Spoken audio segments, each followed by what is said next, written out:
नमस्कार, मैं भरत आपका स्वागत करता हूं डीएनवी झारखंड में। आज जानते हैं झारखंड की प्रमुख खबरों के बारे में। इससे पहले आपसे छोटी सी निवेदन है, अगर आप इस चैनल पर नए हैं तो चैनल को सब्सक्राइब कर ले और बेल आइकन को प्रेस कर ले ताकि झारखंड की खबरों की अपडेट आप तक पहुंचता रहे। तो चलिए शुरू करते हैं आज की पहली और बड़ी खबर से। सरकारी स्कूल में पहली से 7वीं कक्षा तक की वार्षिक परीक्षा कल से तैयारी पूरी। आपको बता दें कि धनबाद जिले के उत्कृष्ट विद्यालय को छोड़ सभी कोटि के विद्यालय में पहली से 7वीं कक्षा तक की वार्षिक परीक्षा 6 मई से शुरू होगी। जिला शिक्षा विभाग की ओर से इसकी तैयारी की गई है। परीक्षा सुबह 7:30 बजे से शुरू होगी, जो 9:30 बजे तक चलेगी। पहले दिन हिंदी, उर्दू, बांग्ला, उड़िया व अन्य जनजातीय भाषा की परीक्षा होगी। पहली व दूसरी कक्षा की मौखिक परीक्षा ली जाएगी। तीसरी से 7वीं तक की लिखित परीक्षा होगी। परीक्षा 13 मई तक चलेगी। 6, 8, 9, 10, 11 व 13 मई को परीक्षा ली जानी है। हर विषय के लिए 60 अंक निर्धारित है। 6ठी व 7वीं कक्षा के गणित, विज्ञान और सामाजिक विज्ञान के लिए 50-50 अंक के लिखित तथा 10-10 अंक प्रोजेक्ट कार्य के लिए निर्धारित है। कॉपी का मूल्यांकन 12 से 15 जून तक किया जाना है। वहीं 16 जून को परिणाम घोषित किया जाएगा।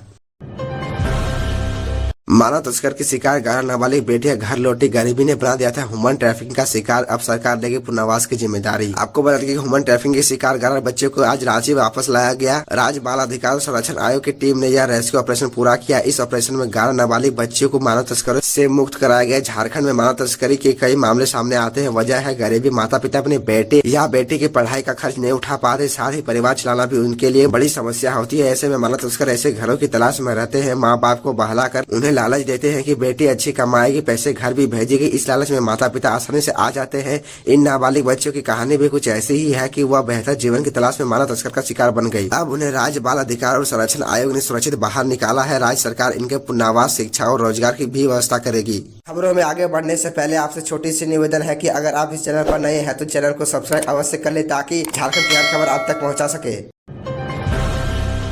मणिपुर में आदिवासियों के घर दुकानों को जलाना चिंताजनक। हिंसा को केंद्र सरकार के नियंत्रित बंधु तिर्की। आपको बता दें कि मणिपुर में आदिवासी आंदोलन के दौरान भड़की हिंसा को लेकर झारखंड सरकार के समन्वय समिति के सदस्य एवं झारखंड प्रदेश कांग्रेस कमेटी के कार्यकारी अध्यक्ष बंधु तिर्की ने केंद्र सरकार से अपील की है। उन्होंने कहा कि मणिपुर में आदिवासियों एवं गैर आदिवासियों के बीच जारी हिंसा को नियंत्रित करना केंद्र सरकार की बहुत ही महत्वपूर्ण जिम्मेदारी है। उन्होंने कहा कि न केवल मणिपुर बल्कि संपूर्ण पूर्वोत्तर भारत में आदिवासियों के साथ ही सभी लोगों की सुरक्षा सुनिश्चित कर तिर्की ने प्रधानमंत्री नरेंद्र मोदी से अपील की है, जिसमें उन्होंने कहा कि हिंसा की ताजा घटनाएं इस बात के प्रति आशंका उत्पन्न करती है कि कहीं फिर से पूर्वोत्तर के दंगे एवं सांप्रदायिक उन्माद की चपेट में डालने की साजिश तो नहीं की जा रही है। आपको बता दें कि उन्होंने कहा कि सैकड़ों हजारों वर्षों से बसे आदिवासियों के घरों को न केवल तोड़ा जा रहा है बल्कि उनकी दुकानों को भी जलाया जा रहा है। उन्होंने कहा कि उच्च न्यायालय के एक निर्णय के बाद स्थानीय आदिवासी और मैती समुदाय के बीच हिंसा भड़की है, जो सीधे सीधे मणिपुर सरकार की असफलता है। तिर्की ने कहा कि जैसी परिस्थिति उत्पन्न हुई है वो बेहद अफसोसजनक है।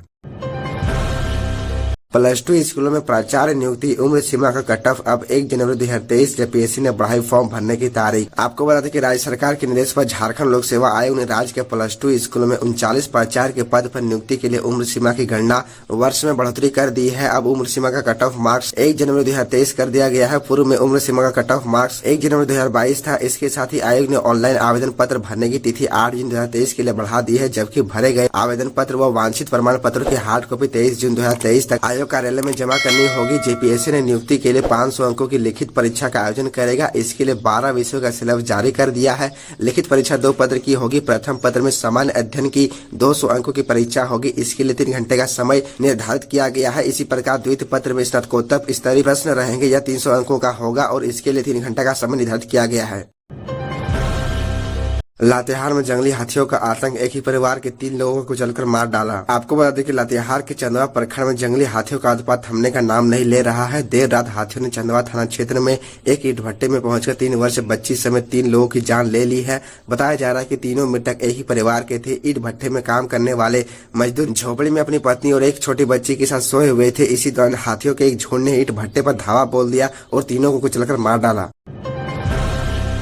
आईएएस छवि रंजन की गिरफ्तारी के बहाने हेमंत सोरेन सरकार पर बरसे बाबूलाल मरांडी। नियोजन नीति व अपराध पर क्या बोले। आपको बता दें कि भाजपा विधायक दल के नेता बाबूलाल मरांडी शुक्रवार दोपहर कुड़ू पहुंचे। बरियातू से सड़क मार्ग के द्वारा रांची लौटने के क्रम में कुड़ू में रुके भाजपा नेता तथा कार्यकर्ताओं के साथ बैठक करते हुए संगठन की मजबूती एवं राज्य सरकार की नाकामियों को आमजनों तक पहुँचाने का निर्देश दिया। बाबूलाल मरांडी ने राज्य सरकार पर जमकर हमला बोला। श्री मरांडी ने कहा कि झारखंड का दुर्भाग्य है जहाँ आईएएस अधिकारी से लेकर अंचल कार्यालय के कर्मियों तक को राज्य सरकार ने वसूली के काम में लगा रखा है। आपको बता दें कि श्री मांडे ने कहा कि राज्य में विकास का कोई काम नहीं हो रहा है। राज्य में सभी तरह के काम बंद है, केवल काली कमाई का धंधा चल रहा है। राज्य के विकास की जिम्मेदारी ब्यूरोक्रेट्स को दी गई है, वह काली कमाई जमीन घोटाला करने में लगा है। राज्य में हेमंत सोरेन की सरकार बने 3 साल 4 महीने हो गए, आज तक ना तो स्थानीय नियोजन नीति बनी, ना ही युवाओं को रोजगार देने के लिए सार्थक प्रयास किया गया।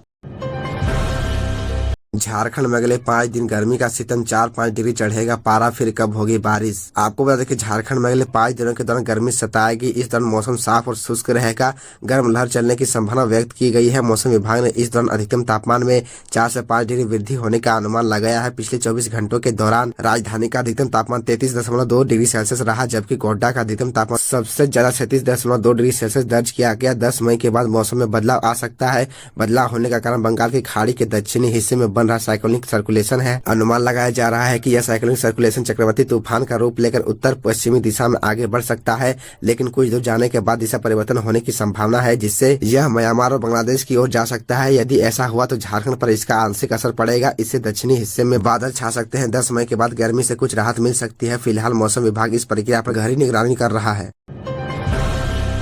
देवघर क्यू कॉम्प्लेक्स निर्माण मामला, हाईकोर्ट ने राज्य सरकार से पूछा 120 करोड़ देने का आग्रह पर क्या निर्णय हुआ। आपको बता दें कि झारखंड हाईकोर्ट में 5 अप्रैल शुक्रवार को देवघर में बाबा बैजनाथ मंदिर के निकट क्यू कॉम्प्लेक्स के फेज 2 का निर्माण को जल्द कराने के लेकर जनहित याचिका पर सुनवाई हुई। सांसद निशिकांत दुबे ने श्रद्धालुओं की सुविधा के लिए बाबा बैजनाथ धाम में बनने वाले क्यू कॉम्प्लेक्स निर्माण शीघ्र पूरा करने को लेकर झारखंड हाईकोर्ट में याचिका दायर की है। इस मामले में शुक्रवार को हाईकोर्ट के चीफ जस्टिस संजय कुमार मिश्रा की अध्यक्षता वाली खंडपीठ में सुनवाई हुई। इस दौरान कोर्ट ने राज्य सरकार से जानना चाहा कि नवयुग कंपनी लिमिटेड के द्वारा CSR के तहत क्यू कॉम्प्लेक्स के द्वितीय फेज के निर्माण के लिए 120 करोड़ देने के आग्रह पर क्या निर्णय लिया गया, जिस पर राज्य सरकार की ओर से जवाब दाखिल करने के लिए कोर्ट से समय की मांग की गई, जिसके बाद कोर्ट ने मामले की अगली सुनवाई के लिए 18 मई की तारीख तय की है। सुनवाई के दौरान प्रार्थी की ओर से अधिवक्ता पार्थ जारल एवं शिवानी चालुका ने पैरवी की।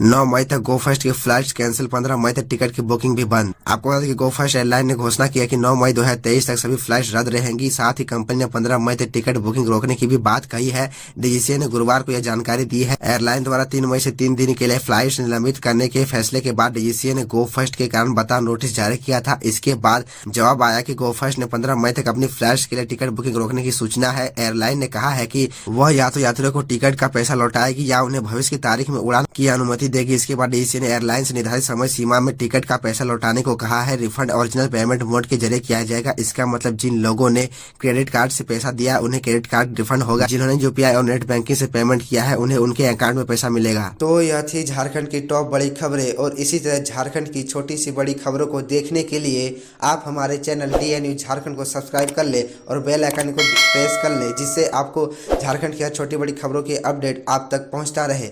तो आज के लिए इतना ही, हमें दीजिए इजाजत, फिर मिलते हैं आपसे अगले वीडियो में।